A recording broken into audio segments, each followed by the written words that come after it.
Santa Rita Jail near Oakland, California is the 5th largest in America. Jail can be a world of violent gangs, hundreds of cliques that bring rivalries and vendettas from the streets behind bars. Here, San Matteson manual gangster, you know what I'm saying? For many, life here means making a choice: join a gang or live without protection. You've got to run with somebody, because if you're out there by yourself, there are sharks watching you left and right. Jail becomes a proving ground where old-time gangsters teach youngsters the ropes. Just mostly respect your race. You always try to stick with your race. Trying to stay a step ahead of these gangsters is the jail's gang unit, working to keep the peace in a world fraught with hidden danger. The majority of them probably do have weapons right now. It could be just a small razor blade stuck in the side of the cheek. It could be anything. It's a constant battle for control between the deputies and the prison gangs. This morning, in the staff muster room at Santa Rita Jail, deputies are arming themselves with flak jackets and non-lethal weapons, all in preparation for a shakedown. Just hours earlier, a deputy was attacked by an inmate. We're going to be going out to, starting out with Housing 33. We're going to be doing a shakedown in that housing unit. We did have a deputy that was assaulted this morning, as you guys know. We're just going to go back down there and reestablish some control and remind these guys that this is our house. Are we ready? Yep, we're ready. The assault happened in the early morning hours. During a routine transfer, an inmate saw his opportunity and struck. Jail is a world where violence is a constant threat. In cases like this, the response must be swift, measured, and decisive. And when deputies head out into general population, they have to be prepared. Inmates may resist or fight back. Each situation is different, and the jail must respond with the appropriate force and numbers. In the case of shakedowns, the element of surprise is key.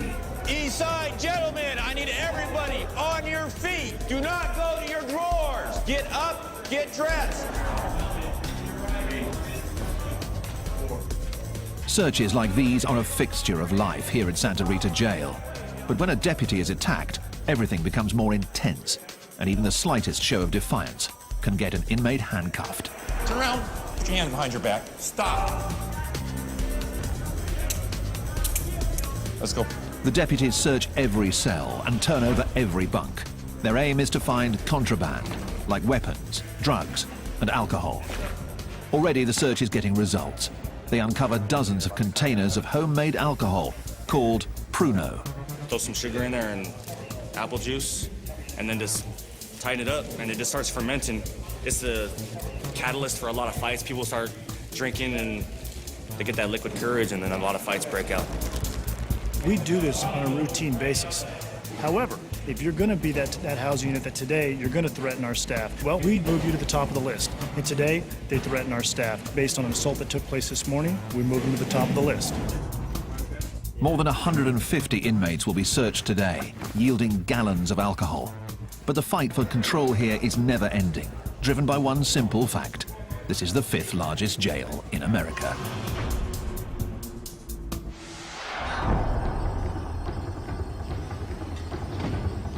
Alameda County's Santa Rita Jail near Oakland houses 4,000 inmates. 18 housing units stretch the length of the sprawling facility, a full half-mile from end to end. There are 2 wings. The east side has protective custody units and minimum security dorms that house more than 300 inmates. On the west side, maximum security inmates are housed in double-bunked cells, and administrative segregation units hold problem inmates on lockdown 23 hours a day. As many as 60,000 inmates pass through here each year, creating an ever-changing inmate population, and the threat of violence is always present. Heightening that threat is a stark reality. 40% of Santa Rita's inmates come from Oakland, and Oakland has a serious gang problem. Black down in the East Bay. A barrage of bullets. Another deadly shooting in Oakland. Got the 9. The gangs here have contributed to a violent stretch in Oakland. More than 100 murders 4 years running, and over 22,000 violent crimes. It all adds up to a steady stream of fresh arrests, headed straight to Santa Rita.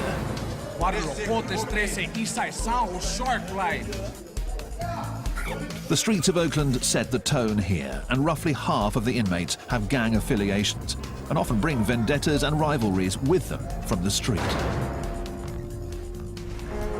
Keeping control means constant vigilance that begins the moment inmates walk through the door. Deputy Terry Carson is working at the intake area, known as ITR.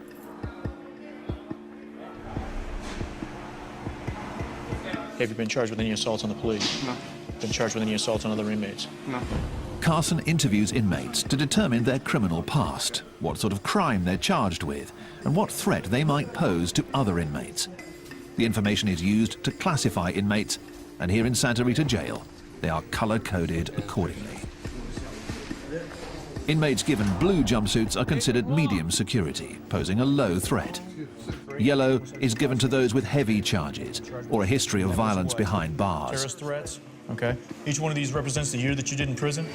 Red means an inmate is headed to protective custody or administrative segregation. You remember what the case was at Central State Prison? Yeah. What was it? Barry, domestic assault, attempted murder. And when you were in San Quentin, how many points did you have? I made it level 4. You made level 4. It is classification born out of necessity, an attempt to keep the peace. It's that big 1-3 homeboy that you knew. Barrio Pobre, Sureños, 831, Costa Central. With so many gang members at Santa Rita, making sure rivals are separated is key. You see somebody that's opposite, say Sureño or Norteño, opposite of you. If you're Sureño, you better get off on that Norteño.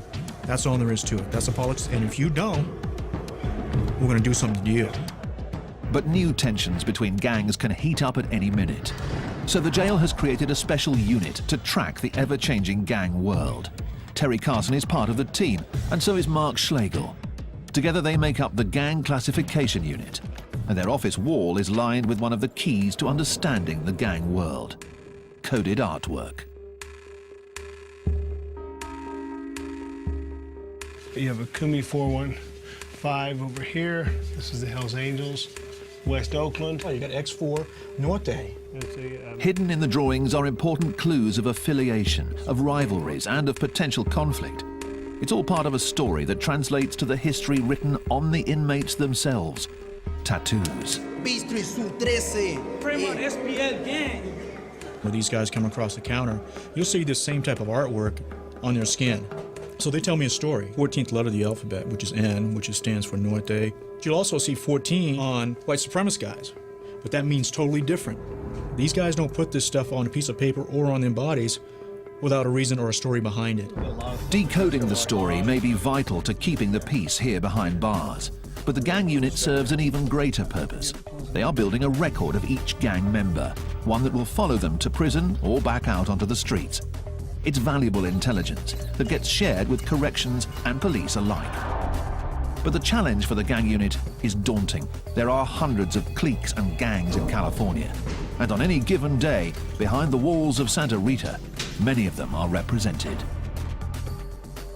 You got border brothers, you got everybody, Paisas, blacks, whites. If enemies are housed together, violence will follow. And right now, in Maximum Housing Unit 6, is a graphic reminder of that reality. Crime scene cleanup is already here, removing the remnants of a violent fight that started just hours earlier.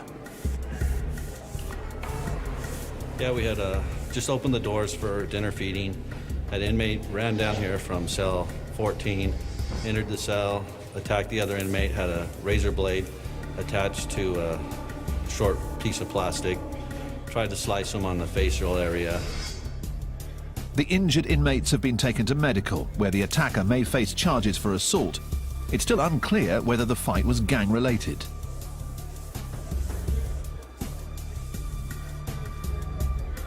Here's a tier, and here's like the bottom floor. And the cell block. I still don't get the dice though. The unit is under constant pressure to get it right, to decode thousands of pieces of intelligence and gang writings. It's blood, but it's blood. Four drops of blood. Yeah, but it's a 1 and a 3. Yeah. So that's... Could be Sureño. Could be read into anyway. The challenge: identify the new rivals and separate them before things get violent. Santa Rita Jail near Oakland in California is the 5th largest in America. It's populated by some of California's most violent street gangs. Here, managing 4,000 inmates is all about establishing control. It's 3 a.m. on Friday night, and C-Team is working its overnight shift. Roughly 60 arrests have come in tonight to be printed, tagged, and processed. Let's go. We're going to search you right here. Shoes and socks on this side of the blue line. My side of the blue line. Shoes and socks. Late in the shift, Deputy John White and the rest of the team are still on alert in an area where anything can happen. Let's go. Hands out in front of you. This is intake, transfer, and release, known as ITR, and it's where arrestees become inmates. We're real careful at this point. This is our most dangerous portion of ITR. We found anything from narcotics, knives, guns. We found everything in these cells after they leave them. The mood is always tense, but tonight has gone smoothly. But as every deputy knows, the later it gets, the greater the chance for trouble.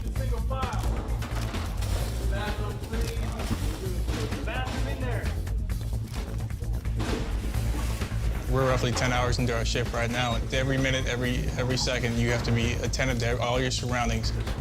Around the corner in the pat-down area, that vigilance pays off when an inmate makes a move at a deputy. The response is quick, measured, and designed to make one point clear. This is jail. We have to set the tone because they come across and they're not fully acclimated to being in custody. They don't realize they are not in control anymore.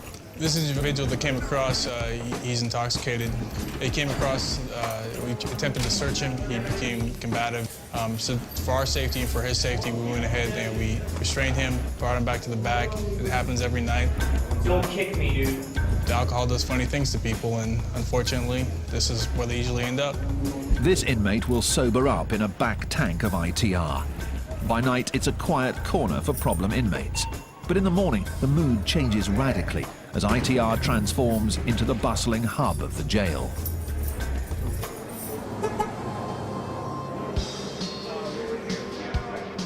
There are more than 30 tanks here, and on average, 400 inmates move through here each day. On busy days, that number goes as high as 600. Every inmate on their way to and from court, headed off to prison, being processed or released, comes through these halls. Gentlemen, make room. We'll be leaving shortly. Control is key here, but can prove difficult in an area where the deputies are outnumbered. You've got, anywhere from 8 to 12 people on a shift working down here, but at any given time, you could be working with up to 300 inmates. It's 1:50. That means it's the last bus before count goes up. So let's get it done. Noise check it. With so many inmates to keep track of, on busy days the system backs up. That can create tension, especially in the larger tanks, known as the bullpen. Typically there are less than 20 detainees in here. When deputies fall behind, that number rises, and the bullpen heats up. On a hot day in the middle of July, you open the door and it's literally like a sauna hits you in the face. You can feel the moisture in the air. It's kind of like when you open up your oven at home after you've cooked something. I mean, the more bodies that are in the tanks, obviously, the hotter it gets in there, the more talking going on, and tempers tend to kind of flare sometimes. It's all concrete, and you just sit in there, it get hot, the vents stop blowing hot air, it's stanking, people farting and complaining, and next thing you know, somebody say something, and there it go, boom. It's like fire to gasoline. That's all it takes, you feel me? Open holding tanks are used at jails across the country. With a mixture of inmates all on edge, the atmosphere is tense and flare-ups are imminent.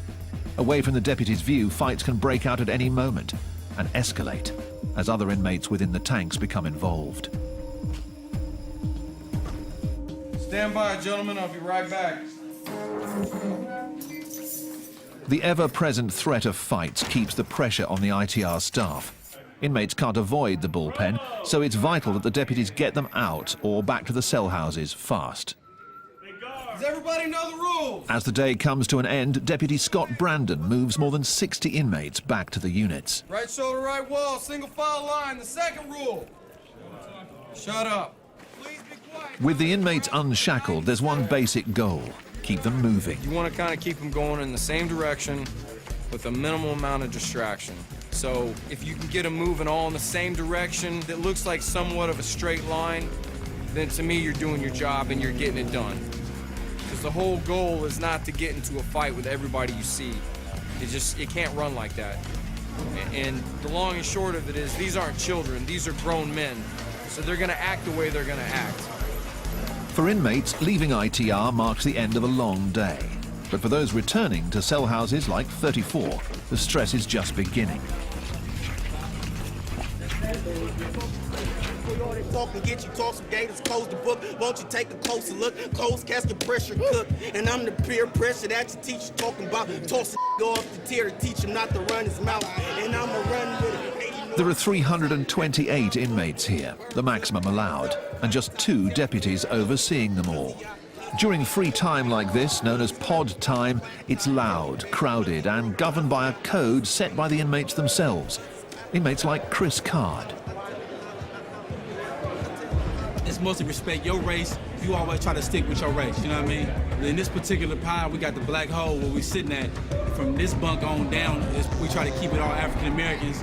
And toward the middle, the other diversities, they break up into different sects, you know what I mean? It's a separation that is stark and visible throughout the cell house, a racially divided world that inmates believe promotes the peace.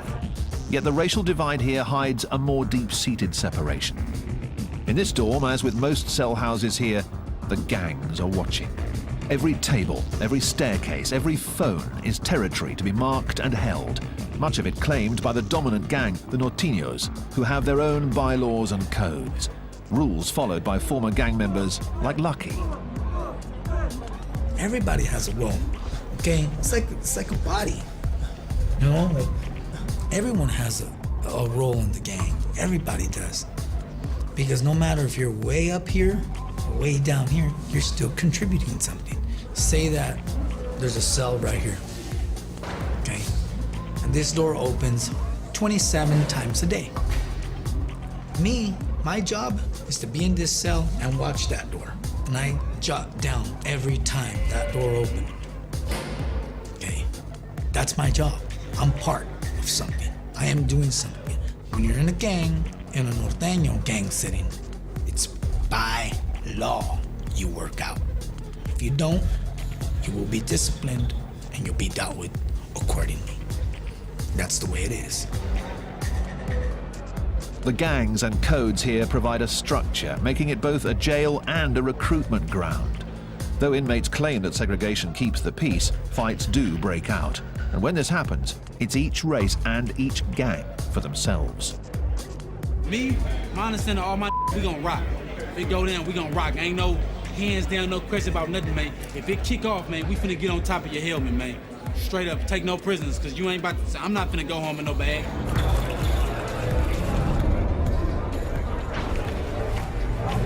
Lock down, fellas. Let's go, fellas, lock down! After 3 hours, pod time comes to an end and the inmates head back to their cells. The deputies walk through each of the tanks, where 36 men are double bunked behind mesh for the night. They confirm that all are present and accounted for and perform a final spot check for any contraband. In dorms like 34, the numbers are heavily in favor of the inmates. So for them, lockdown means the night is just beginning and it's time for a cell house party, a feast of food purchased from the jail, complete with homemade alcohol. We can't let the police see this right here, man. This right here, man, knock you on your Tonight we making gumbo, oysters, chicken, tuna, rice. We all put in, you know, I mean, we eat like kings in here. The city of Oakland, California, has one of America's highest crime rates, with more than 100 murders in each of the past 3 years. Police are investigating Oakland's third murder of the weekend. 40% of Santa Rita's inmates come from Oakland, and many of them are in gangs. It's the first stop for the accused on their way to trial. But with thousands of repeat offenders coming through the door each year, it also serves another purpose. Santa Rita is like a training ground for prison. On the jail's east end, Dorm 34 is heading outside for a weekday ritual. Yard call. All 328 inmates are out together, and while it may seem like a time for recreation and games, there's much more going on. than meets the eye. From the guard tower above, deputies Mark Schlegel and Terry Carson of the Gang Classification Unit look on. Being able to sit up here and watch people work out in the yard, you can see if there's tensions going on, who's got some authority and who the bodyguards are. As you look down here, you can see that all our Northern Hispanics are down here at the end of the yard doing their workout program. Push-ups and all the different types of exercises they got going on, and then talking about business at the same time. And they're positioned in certain places to keep an eye out of what's going on, you know? If you look down there, you see a guy, he's all by himself, standing by them pull-up bars right down there. See how he's standing there with his back to them guys working out? He's standing guard. The yard is all about territory. Different gangs carving up their own sections, their own turf. Norteños control the handball courts. Black gangs rule the basketball court, and other Latinos on the volleyball court. The yard has a strict set of rules set by group leaders. What you have is you have every faction out there. You have Black, BGF, Blood, Crip. You got the Northerners and the Southerners. You got Whites. I don't want to deal with nobody else, no other race. They're not going to get in my way. You're not going to step on my game. You know, that's it. You stay on your side of the grounds. I stay on mine. You cross my ground, it's over. You know, I will kick the yard off. I don't care. The rigid structure can be seen almost everywhere. And in a jail dominated by gangs, going it alone seems a difficult option. You've got to run with somebody, okay? Because sooner or later, you're going to get caught up in a situation where who are you going to turn to? Yourself, you know? Because if you're out there by yourself, there are sharks watching you left and right. They're going to come and try to use you. They're going to come try something to get over on you. That's how it works. And these guys, I would say a good majority of them probably do have weapons right now. It could be just a small razor blade stuck in the side of their cheek, or it could be, you know, a toothbrush that's sharpened down in their sock. It could be anything. The threat of violence is just one part of life on the yard. For inmates headed for serious time, the yard is also a proving ground, and the lessons learned here are carried forward to prison, where the stakes are even higher. Many of California's most infamous prison yards are dominated by hardened gangs, and their clashes can be deadly.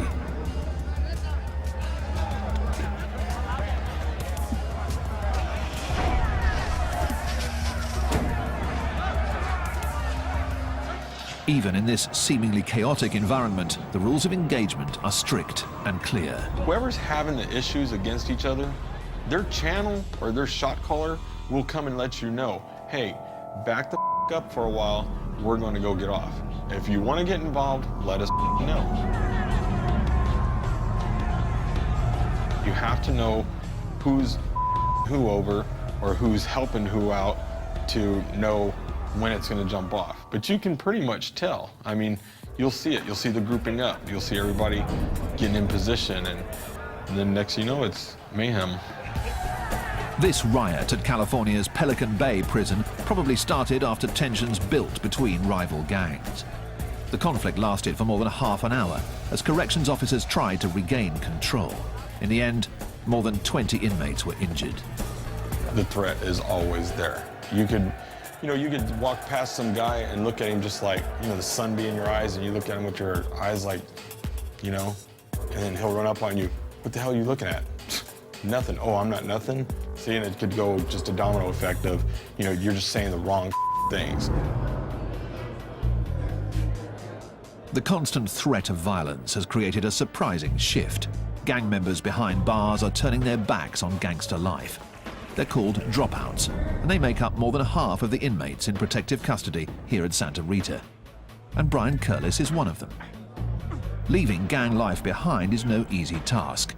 Curlis is in on a parole violation and is waiting for his sentence, which could mean a return to prison. He has a coveted job as a pod worker, but his criminal record makes him a 3 strikes candidate, meaning a new charge could get him a life sentence. And as a former gang member, the aggressive mentality runs deep. It's like now I'm a worker here, and I tell people straight up, if you don't like the way I'm doing something, here's where I live. Come and see me at breakfast, you know? I don't have no problem with it. But at the same time, I don't want to get in a fight because I'm a three-strike candidate, you know? It's like, I don't know. Curlis is walking a fine line. One slip could land him behind bars for 25 years to life. Santa Rita Jail holds criminals from some of Oakland's most dangerous gangs.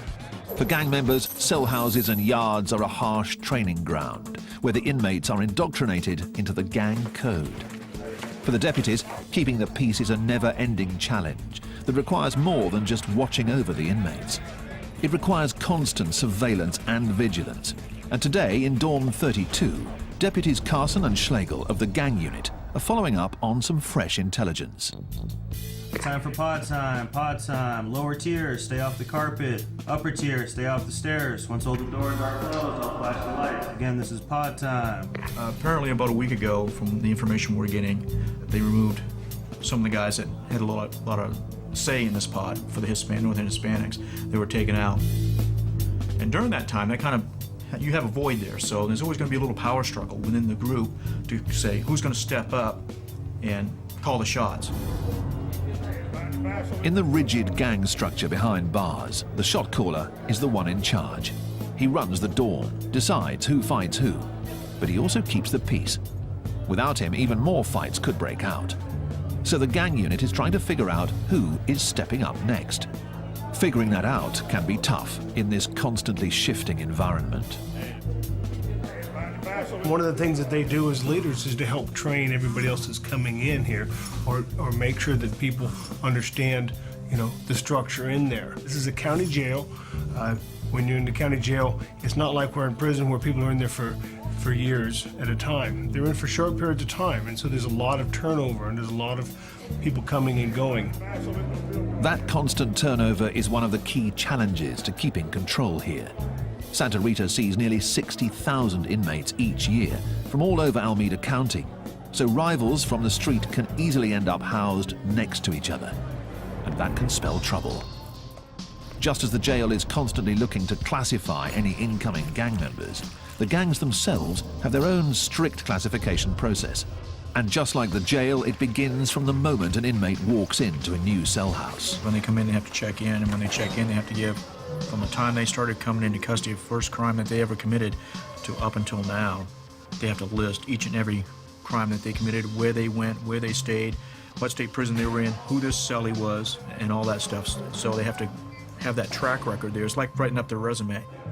These gang resumes are compiled on notes and are the key means of communication between the gang members. The writing on the note is tiny, called micro-writing, and some get moved throughout the facility and checked out for intelligence on new inmates. Information flows from one end of this facility to the other end of the facility on a daily basis. And the reason why it does that, and our central location, a point is, if they want to get information out, they can put it on laundry carts, they can put it on our food carts, and go back to our kitchen area, which our minimum inmates work. And if they want to get information for, say, Housing Unit 7, then the worker can go out there and put it onto a food cart or a laundry cart. It's an underground background check, a poll taken of the inmates in the jail to see whether a new arrival checks out and can be trusted. If a new gang member checks out, he assumes his role in the gang structure. If the information doesn't check out, the consequences can be severe. And over in the muster room for the maximum security side of the jail, a unit is gathering for an urgent mission. A deputy has intercepted a note that contains hints that there's a weapon in Housing Unit 7.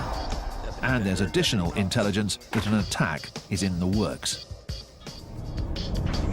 One of the guys in B-Boy Pod is saying that they have a weapon, one RB constructed into a tomahawk. We're assuming RB is a razor blade. So that's kind of what we're going to be looking for. It could have been passed from B, obviously anywhere in the house. We're going to do A, B, and C pod as a search. In addition to rumors of a weapon in the dorm, the note lists the names of some Norteños housed there. I have a list here, A, B, and C pod of some of the Norteño known and just known affiliates.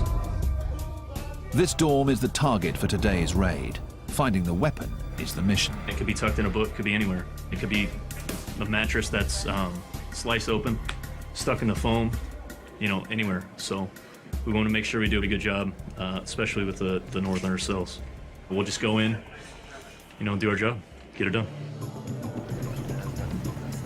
The team moves out to Housing Unit 7, where the inmates are already on lockdown. When the deputies arrive, the water is shut off to prevent anything from being flushed down the toilets. We're ready. Put on your shirts, step out.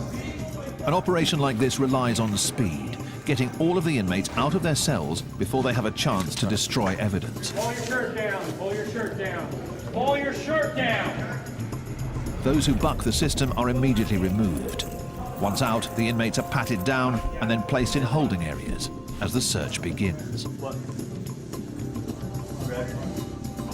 Every cell is turned over in a search for contraband, homemade alcohol, anything that's not allowed. But the real focus is a potential weapon. And over in C-Pod, one cell is receiving special attention. I found some information on the guy that's housed here that he's good at making weapons. It's one of his specialties, I guess, that he called it. So this was my hopeful cell. I was hoping that it would be in here. Hopefully they didn't get rid of it. The deputy finds nothing. And throughout the rest of the cell house, the search yields contraband. This is a jail-made tattoo gun. But no weapons. Downstairs, they found more notes and more names.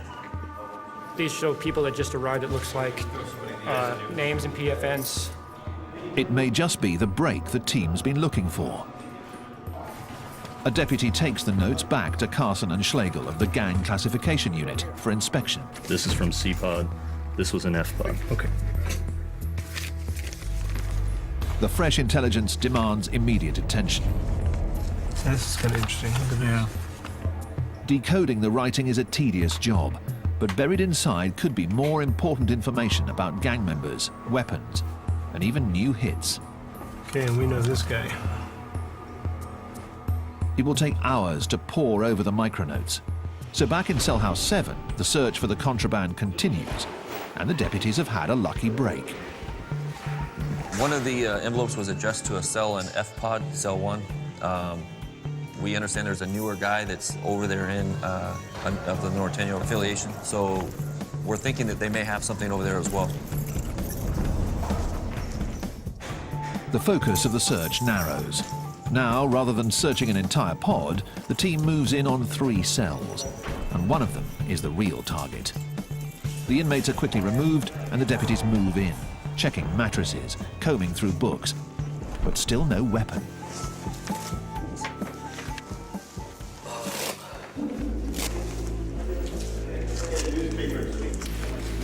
Out in the common space, a deputy spots something wedged under the television. It's coming. No, that's what that's there for. It could be what they came here for. Yeah. A blade. Yeah. So we fit it up to slice somebody with. Yeah. See? The dangerous weapon is removed from Cell House 7, and for now at least, a possible gang hit is averted. Another small victory in a world where the threat of conflict is constant. Over in protective custody, Brian Curlis still marks his days at Santa Rita, trying his best to stay out of harm's way in a world of violence.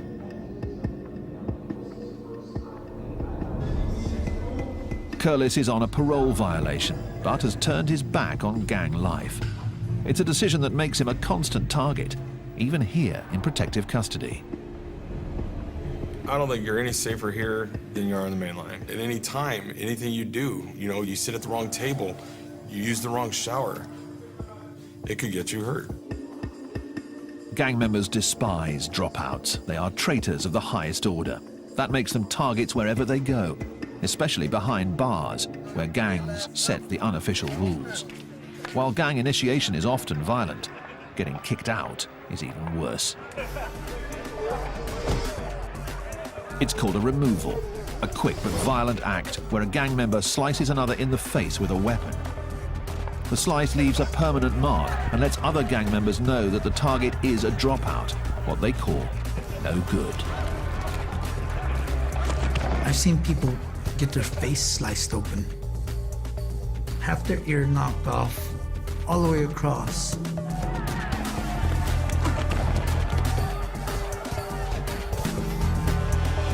be a dropout, you know, it's like you're hated.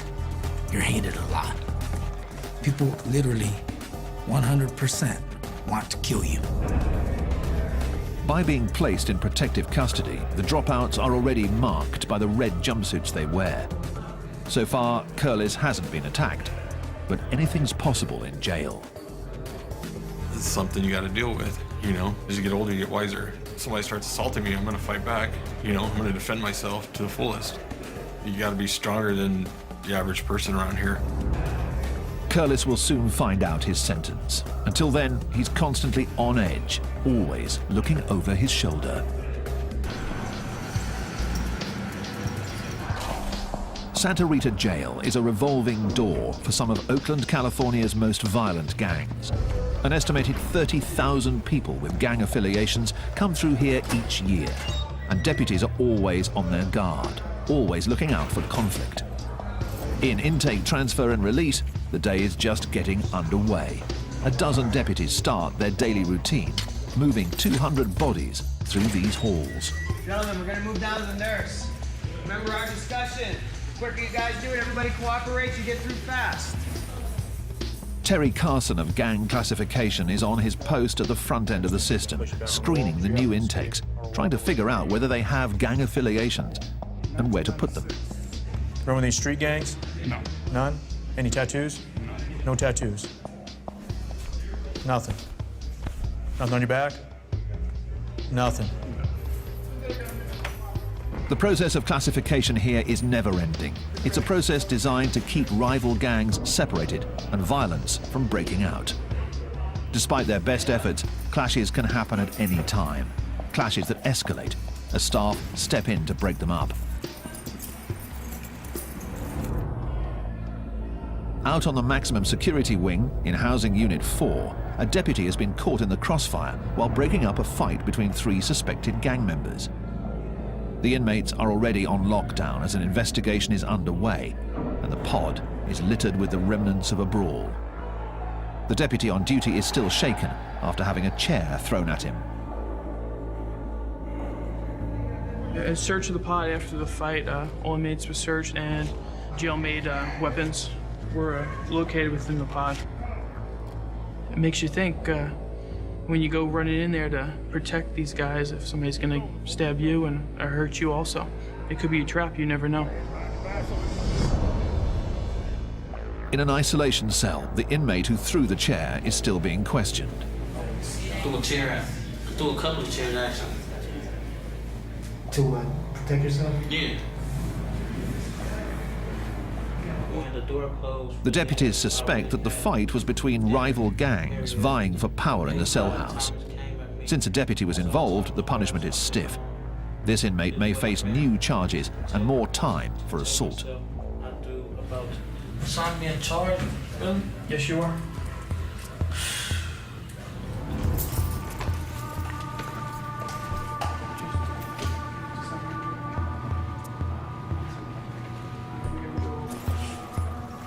New charges are something that every inmate dreads. They can mean more time behind bars.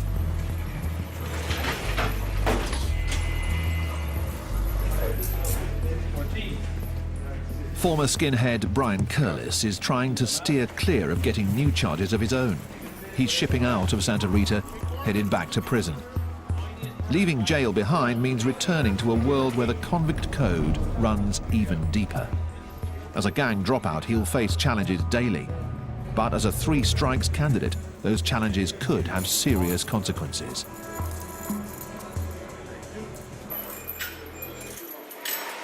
I have too much violence on my jacket to where if I even slap somebody in prison for mouthing off at me, I could do life, you know, but I'm a dropout right now.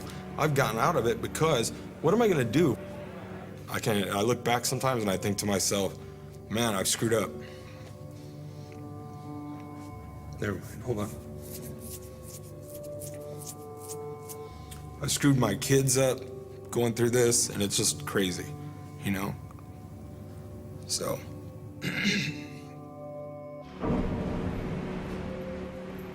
Curlis's sentence is 250 days. 250 days to toe the line and steer clear of fights. If he fails, it could mean a life sentence.